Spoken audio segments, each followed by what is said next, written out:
Welcome to another edition of the Distorted Dialogue Podcast. Today we got James McBain, the one-man band known as Hellripper.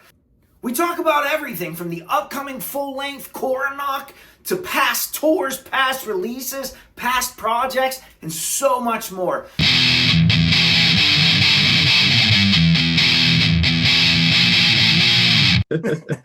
Well, hey, James. Thank you for coming to the Distorted Dialogue Podcast. We got James, the one-man army, and the band Hellripper. Thank you very much for having me, man. Nice to speak to you, and thank you for the interest in speaking to me and listening to what nonsense I have to say. How can you not be interested in this, man? It kicks ass. But I haven't heard the whole thing. I haven't heard the whole thing yet. Yeah, well, I hope your opinion doesn't change when you hear the other 6, 7 songs, whatever it is. Yeah, Well, thank you very much. I'm glad you like the whatever's out at the moment. I appreciate that, man. I think I got into your albums back in I can't remember if it was 2017 or 2020, whether it was either of those releases. But that Yeah. Warlocks album from 23, man, is that just a beast of an album. So when Thank you, man. I saw you were coming out with more shit, and I was like, dude, I gotta check this out. And it's great, man. Yeah. So I decided I'd reach out. Perfect, man. Yeah, no, I'm glad. And yeah, thank you very much for the kind words on the previous stuff. Yeah, it's yeah, everything seems so long ago. Like the 2020 album, The Affair of the Poisons, yeah, came out in 2020. It feels another lifetime ago back then. But yeah, I'm glad you like the stuff, and yeah, thanks for reaching out. I appreciate it, man.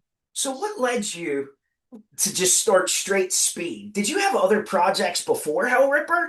I know you have Uh, like a couple side projects that came on later, which I've checked out, but like I didn't know like if you had history before Hellripper. I mean, kind of. I mean, Hellripper. I had the idea when I was maybe what was it, like 2012 or 2013, so when I was 17 or 18. But all through like my teenage years, like I had friends from school and we jammed together and we wanted to play thrash, and we never played any shows or anything, but we jammed together and we went through loads of members, and nothing ever happened. And then I started Hellripper, just doing stuff myself, inspired by like a lot of my favorite bands. I mean, and my favorite kind of music is this kind of like speed metal, metal punk, Yeah. black thrash, whatever you want to call it. So bands like Toxic Holocaust and Bathory, Midnight, um, Dark Throne, Whip Striker, all of these bands I learned were like DIY or one person or two person or something like that. And I thought, yeah, why not try do something myself? These guys do it. Let's see what happens. Um, and so I went for that like 2012, 2013, and the results were horrible. So I put it aside, and I started a cross band with my friend from school called Rats of Reality, and we put out 3 EPs, and we played a bunch of shows in the UK, and we toured the UK. But during that band is when I restarted Hellripper, and I found I preferred working by myself, and I preferred writing this kind of music, and just the whole thing um, was preferable to me than the band setting and what I was doing at the time. And so I carried on with that, and yeah, and here we are. So you do on the albums, you do the drums, the bass, the guitars, everything? Yeah, so everything's myself, just because I mean the hardest part I think was learning to produce something. I've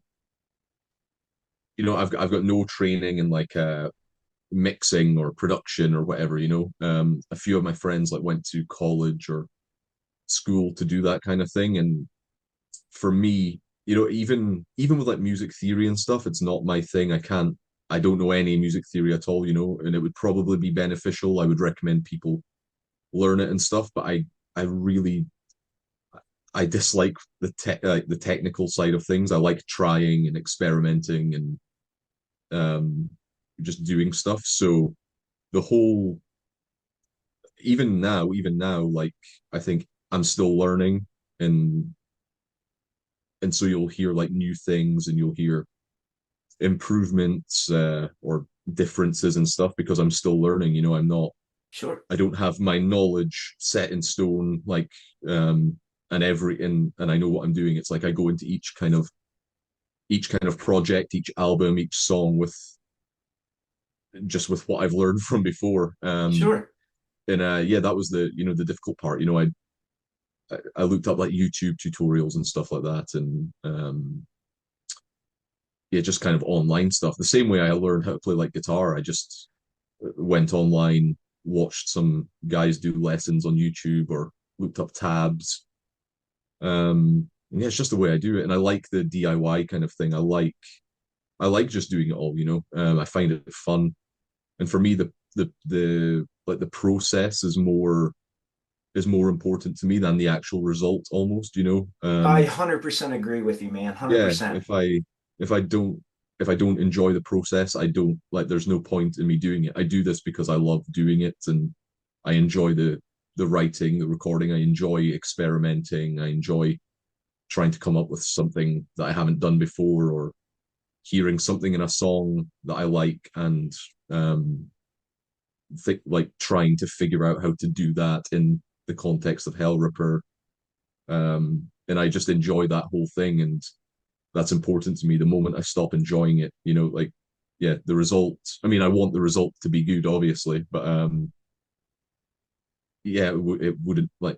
I want to have fun doing it, if you know what I mean. Yeah, even if it comes out kick ass, but it sucks doing it, then what's the point, you know? Yeah, I mean, it depends who you are. There's a lot of people who they do art as like a catharsis or like as an escape or something, and putting down Sure. bad feelings or putting down like like negative emotions, like whatever experiences, putting that into song or channeling that energy into stuff.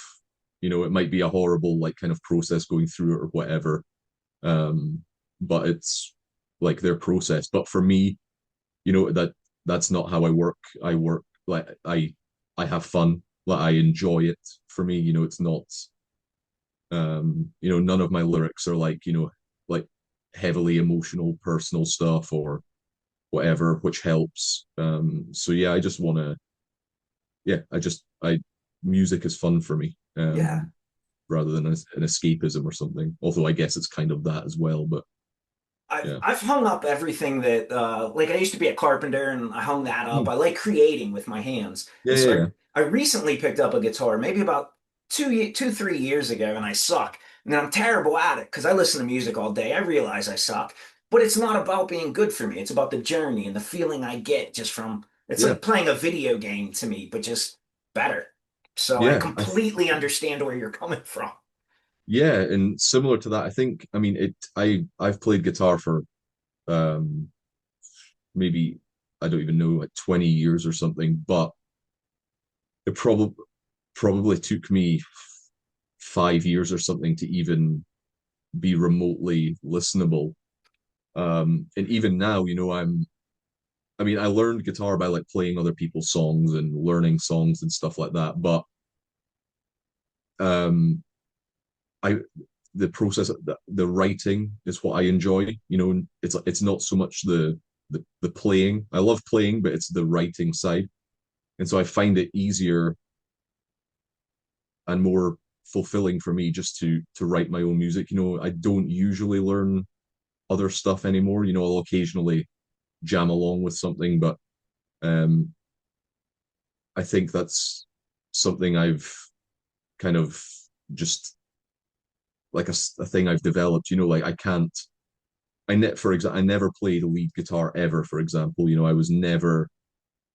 I had friends that were much better than me at lead guitar, and when we played in bands together and things like that, they would be the lead guitarist because I love the rhythm parts, and so I never like learned any guitar solos or anything like ever, or any techniques and stuff. And then when it came to Hellripper, where I kind of forced myself to be a lead guitar player, um, I was writing my own stuff that I could play. Like if you ask me to play like a Metallica solo or Megadeth or something, I probably can't. It's Yeah. even a lot of like riffs and stuff. Like I feel it. I've developed my own technique where I can play my own stuff relatively well because it's my technique, but I maybe something someone would consider easier, I don't know, by someone else. I might not be good at it because it's um yeah, I don't know, it's a weird thing. I watched Morty Friedman in concert and I was mind blown. Oh man. So I went Yeah. home and like tried his picking style and I was like, what? No Yeah. way, this doesn't work for me, man. But so Yeah. I totally get it. But your writing Yeah. though, like I'm really impressed. It was a huge step up to me. I went back and revisited all your albums over several times over the last couple of days, and I thought it was a huge step up from 2020 to 2023 in your writing.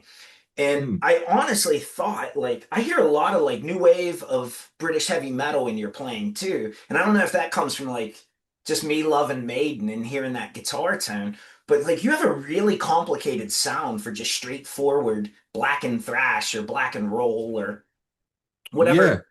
Yeah, like you just have a different sound compared to like your Midnight or your Venom or and it makes it unique. And I wonder if it's because you probably have a lot of chemistry with all the other guys in your band, you know? It's just Mm. you. Like Yeah. I mean, I think um yeah, it's probably just because um I mean, I listen to so much different music, different styles. Um and especially with the last Warlocks Grim, that was when I reached a stage where I was more confident in my songwriting and maybe more um I'd improved my I felt I had improved my abilities as a songwriter as and my mixing and producing abilities, whatever you want to call it, um and I felt like it was time to kind of I felt more inspired by listening to a lot of different music and coming up with something new and incorporating a lot of other influences in there. Like, yes, of course, Maiden are one of my favorites. But so stuff from like, yeah, traditional heavy metal, but even, death metal or even pop, indie music, 90s grunge, black metal, technical death metal. I love like yeah. all sorts of music. And yeah, felt like at that point in 2023 or whenever I was writing it, 21, 22, I can't remember. I felt at that point maybe um, it was time to maybe try something different, try and kind of incorporate everything. I think as I've got, like you said, I've got a lot of different side projects, or I did back in like 2015 till 2017. I had like three or four different bands, Yeah.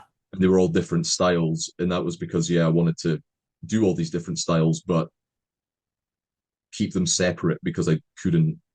I don't think I had the ability back then to combine things and make something cool. Whereas, yeah, now kind of all of those side projects and stuff are kind of being integrated into the Hellripper music.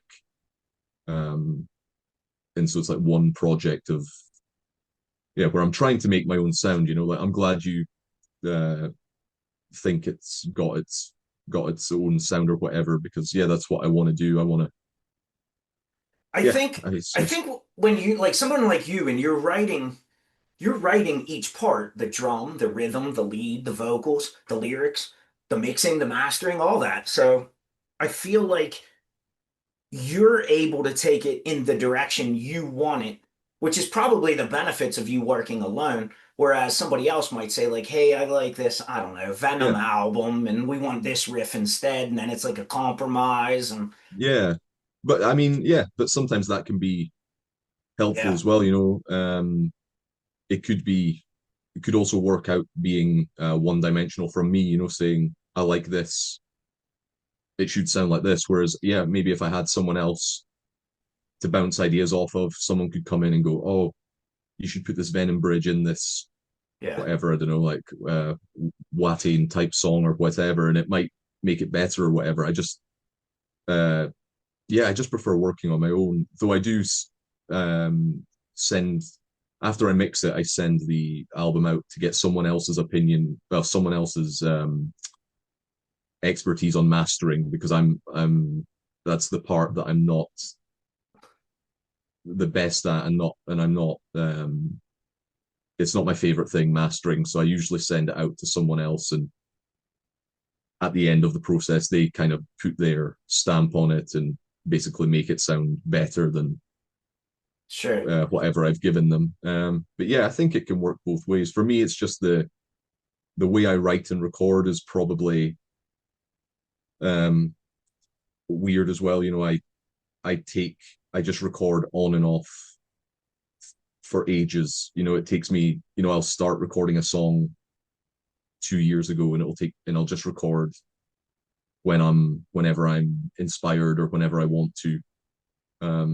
Over the course of like 2 years or whatever. Like the whole album recording cycle lasts so long because I just do it bit by bit and in between touring and in between doing whatever, rather than booking time in a studio and doing everything in a week, which is probably more efficient. But the way I just like to do things at my own pace, and yeah, and now I've developed now I've been working like this for the past like what 10 years or whatever. Yeah. It's just my process now, and it's just what I do, and I'm changing things right up until the last minute. And you know, even like just before I'm about to submit something, I Second change a guessing. little. Yeah, I change. Yeah, or yeah, I just change something. You know, I'm about to submit this. I don't like the guitar solo. I'm going to re-record the guitar solo, or something like that. You know, so I'm just always. I like being able to just come into my studio here, like in my house, and change something and do whatever, like whenever I want to, really. It's If total I don't fr- want to do anything for a year, I don't need to do anything for a year. If I want to yeah. record some loads of shit for a week straight, I can. Yeah, That's total freedom, man. Total freedom and yeah, creative control, you know? yeah. I enjoy it. I mean, that's the main thing. You know, I enjoy it. I love doing it, and I've discovered the way to make myself enjoy it. Um, which, yeah, like I say, might not be the most efficient, might not be, you know, if I recorded in a massive, proper, expensive studio and got someone that knows what they're doing to mix it and stuff, it might sound better or whatever, but it's not, like I say, it's not what I'm looking for. I'm happy to sacrifice um a little bit of sound quality by someone that's like amazing, But to do it myself and enjoy the process. to disagree with that thought, I'm a huge Exodus fan. Mm, They're like my favorite band. And mm, so like I did a deep dive into their catalog and I was researching like history and stuff. And when they came out in 92 with Force of Habit, they did mm. that exact thing. They wanted professional artwork, they wanted this huge sound, Yeah. and they wasted all this money, and then like basically their entire band fell apart because that was a giant flop and they didn't Mm, stick to what they knew worked, you know? And a lot of it was pressure from the labels and things of mm, that nature, but I often think that somebody like you who has a clear vision and knows what they want and they know how to make it happen, I feel that that's one of the greatest ways to create because you mm. have so much freedom and creative control. So maybe that's why, like, when you put out that song, I don't know how to pronounce anything remotely close to Irish and Scottish, but I think it's called Kinchyle, Kinhyle, Kinhyle. Kinhyle. That's Yeah, close. yeah, But yeah. That's every interview that I've done, every person I've spoke to. It's I've got so to. my wife's she's from an Irish accent or Irish Mhm, tradition, and her grandmother was from Ireland. So I interviewed a couple Irish artists, and I always joke with them like about how bad I butcher their names, their mhm. cities, their. So I get it. But Yeah, when you put out that song, it I thought it was just a standalone single, and I was stoked for it. But then when I found out it was part of a full length, then I was like, oh man, let's go, you know? And yeah, man. yeah, Yeah, it great was. sound. Thank you, man. Yeah, it was. It was. I mean, I didn't know we were announcing we were signing with Century Media, and we wanted to do a song with it, to kind of mark the announcement. And then yeah, we wanted to, there was a whole bunch of stuff. There was like tours planned, and the album date was confirmed, but we didn't want to announce the album quite yet because some stuff wasn't ready. But we wanted to get the news out there, have something to kind of announce a tour as well. I think we announced the tour, a European tour, a similar time. So like we kind of wanted to get everything, kind of get things going. And so I was like, yeah, we'll choose a song from the album. We'll use that as a single. And yeah, it was difficult, to decide what one to choose because I think all of the songs on the album are quite different. Some of them have got different styles, different influences, different, like yeah, just whatever. So I thought Kinchyle was maybe it was the more rock and roll. It's the most rock and roll kind of sounding one from the album. It's kind of sounds a bit like old, whatever you want to call it, Hellripper, like the previous material, like the black and roll kind of stuff. But there's still like the breakdown, whatever you want to call it, part Yeah. in the middle that kind of makes it a bit different and stuff. So I decided to go with that one. It kind of felt singly as well. It's like a kind of shout along chorus, rather than the last song we put out a couple of days ago, which is more loads of stuff going on, and it's 6 minutes long, and But I like it um, though because you back off the gas a little bit and it slows it down, yeah, which it feels to me like what is it, South of Heaven by Slayer, where they back mm, off the gas and it has that sinister feel, even mm, though it's a slower and brooding feel to it, it mm. still feels sinister and dark and like Yeah, it's thank you, like man. another Yeah, I mean, texture, you know? yeah, I mean that's the kind of thing, especially being a speed metal band, and where by definition speed metal, like Yeah. especially the early stuff, the early Hellripper stuff, the compilation and the first album and even the next EP, it was basically just straightforward thrash beats and D beats and some blast beats. There was like five slow sections in the whole, in like 20, 30 songs or whatever. So obviously, yeah, I wanted to have a bit more texture and stuff, and like you say, and kind of change things up, make it a bit more dynamic, incorporate some different influences, but it's got to um complement the speed metal or fit the vibe. Hellripper is a speed metal band. It always will be a speed metal band. I don't want to change. So any other influences, no matter if it's my favorite band or whatever, anything that comes in has to complement the speed metal. Because that's what Hellripper is about. It's speed, it's thrash. But Um, how much faster can you really get it, you know? yeah, Like, yeah, got, yeah, gotta find another avenue at some point, right? yeah, exactly. And I think it kept me inspired. Just like that's why I enjoyed doing the last album so much, Warlocks, because I was writing songs, and it was kind of, and I wrote a few in like in the style of like the previous stuff, like kind of straightforward black thrash, metal punk, whatever. And I just felt it sounded uninspired to me. Like it felt like I was repeating myself, but not as good.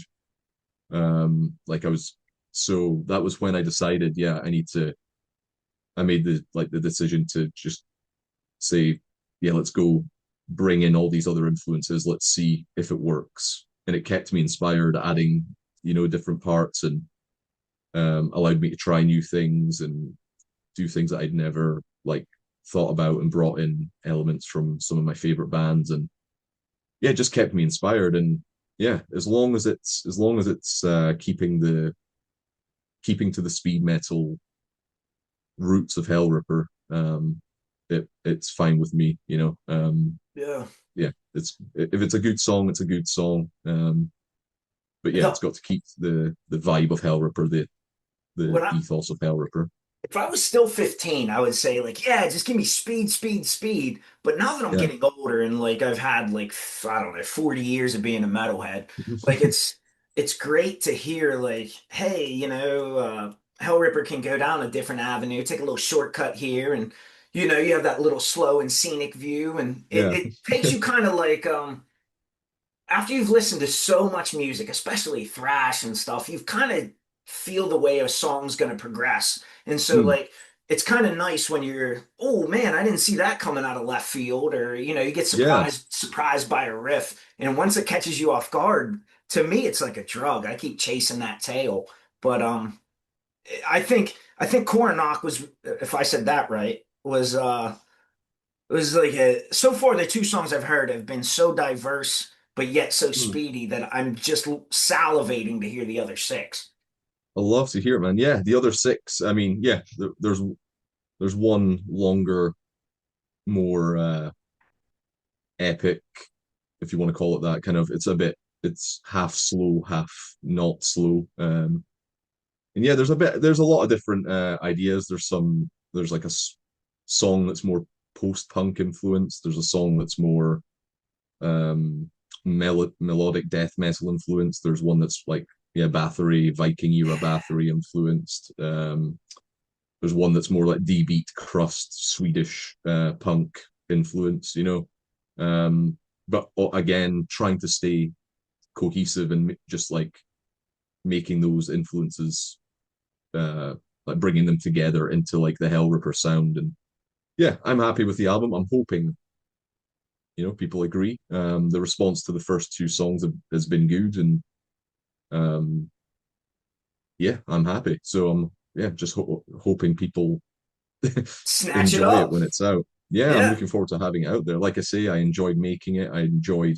There's a lot of different stuff. It was the first time I had some like different instruments. Um, like there's like some keyboards and synths and piano. There's cello, violin, Yeah. bagpipes again. Well, Cowbell, of course, that's needed. being named Coronach, it has to have some bagpipes mm, in it. I mean, it would yeah, only be fair. Like if you left them out, it'd feel like a ripoff. yeah, that was the again, again. It was cool, like on the last album, like to have the bagpipes.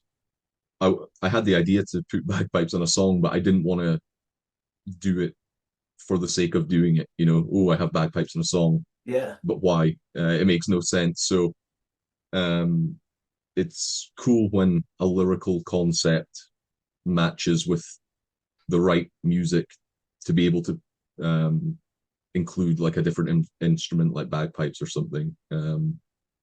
Yeah, Now, that was fun again. Yeah. I think it has to be. I mean, like you said, I feel like it's like a puzzle and you're trying to piece everything together. And now you just Mm. have like a lot more pieces at your disposal and a lot more tools Yeah. from the writing process. But being a solo artist and doing it all yourself, how difficult is it for touring and playing shows? Like, do you have a Uh, good like backup set of friends who will help you out or? yeah. Yeah, absolutely. Yeah. So I didn't want to hire like loads of different bands, like session musicians and stuff. So I try and keep the same band of people together for live shows. And I almost see the live band and the studio stuff as like total different things.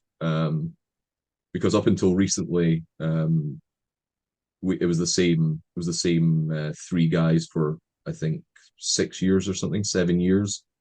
And people have left because of other priorities, and Sure. just the Kids, life gets in the way. jobs. Yeah. Exactly, yeah, kids, jobs, getting like yeah, just yeah, other priorities. Like Sure. it's difficult because we've ramped up the touring as well. Like we were this year, well, 25th, 2025, we were away almost every weekend, like Wow. 4 days per week, like almost every weekend, which First it's US show too, right? yes, we had our first one at Hell's Heroes, which was fun. We had a bunch of technical difficulties, but it's punk rock. So Yeah. yeah, no, that was fun. That was one of my favorite weekends. And yeah, this year we're just going to be this year and next year we're going to be just going crazy, touring and playing a whole bunch of stuff. But yeah, like I say, it's the studio side, like, is me working by myself, and I enjoy the experimenting, and I love taking my time and experimenting with different like textures and adding atmosphere and different instruments and all of that kind of stuff, like the creative side. But then the live side of it, it's way more just rock and roll. It's just the four of us, just 90% D beats and blasting. Yeah. Everything's at like 220 beats per minute. Or Um, faster. yeah, it's just like fun and rock and roll. It's like the two sides, it's more punk, and then Sure. the recording process is me kind of like tinkering with stuff and Right. like adding and like the creative side, and then the other side is just like balls to the wall. Let's see what happens. Like uh, let's play fast, and And it has to be good kind to of, be yeah, with like your friends or like yeah, people you've known for so long and to enjoy it with yeah, them too. yeah. It's the main part. Of course, you need to be able to play the song, but yeah, we're together so often. We're in airports and hotels and venues and vans and uh, yeah, planes, like for 100 days per year and stuff. So we've got to get along, and we've got to, yeah, it's got to be enjoyable because Right. we want to do it. And I mean, I want to do it, and I want to make it enjoyable for myself. So yeah, it's important that everyone gets on. That's like the most important part. And yeah, it's cool. Like right now we've got, I mean, great people. And yeah, it's going to be fun. Yeah, but like I say, we're looking forward to. We haven't announced a lot of stuff, but we've got a lot of plans for the next couple of years.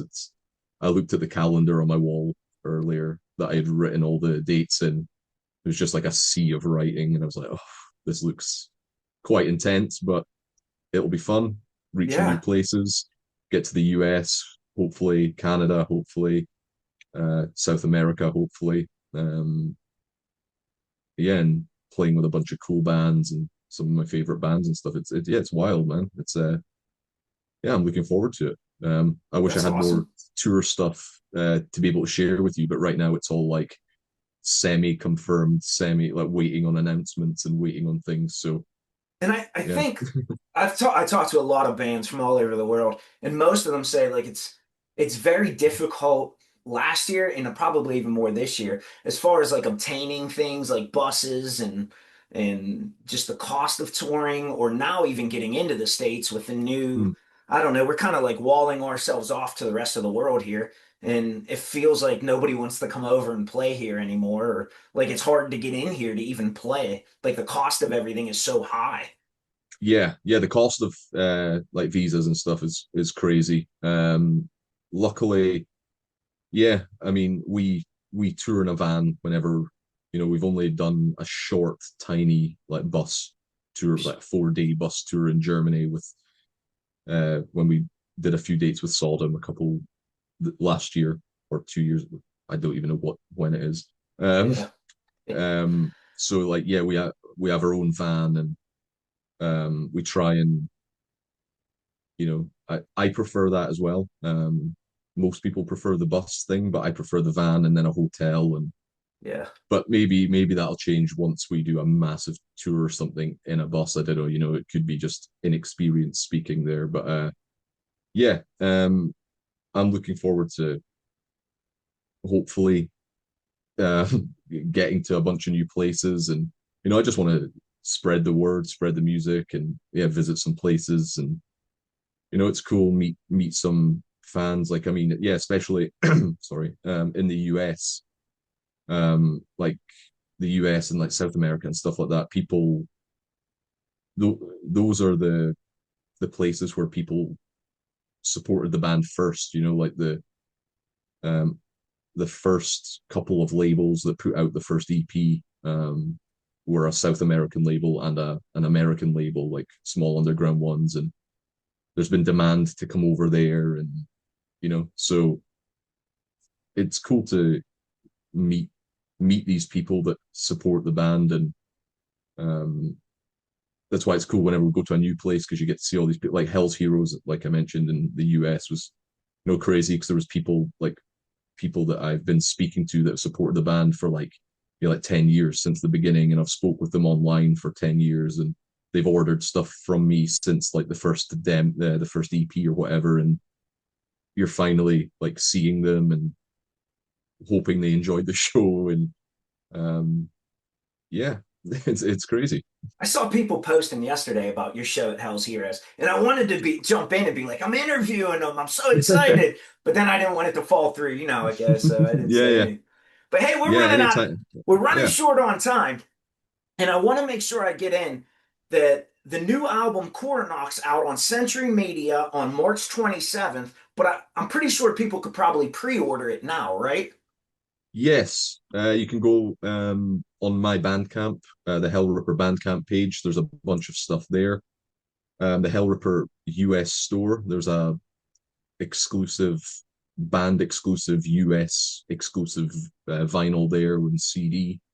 There's a lot of variants of the vinyl available from different places. So yeah, it'll be everywhere. Like check record stores and Central Media's page, and Nuclear Blast, Napalm Records.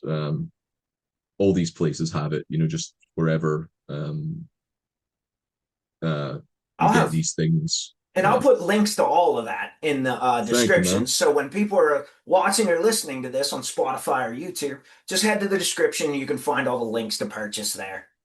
Thank you very much, man. Yeah, as like I say, there's a whole bunch of different variants of vinyls, and yeah, they're all available in different places, which is cool. And yeah, I appreciate anyone that wants to support the band, even if it's not a pre-order. If you just want to, I mean, thanks for listening to this. If you've made it this far, listening to my nonsense, but and yeah, just even like listening to the music, I appreciate people giving it a try, and yeah, It's great I'm just stuff. pleased. I'm just pleased to be doing this, man. It's it's weird.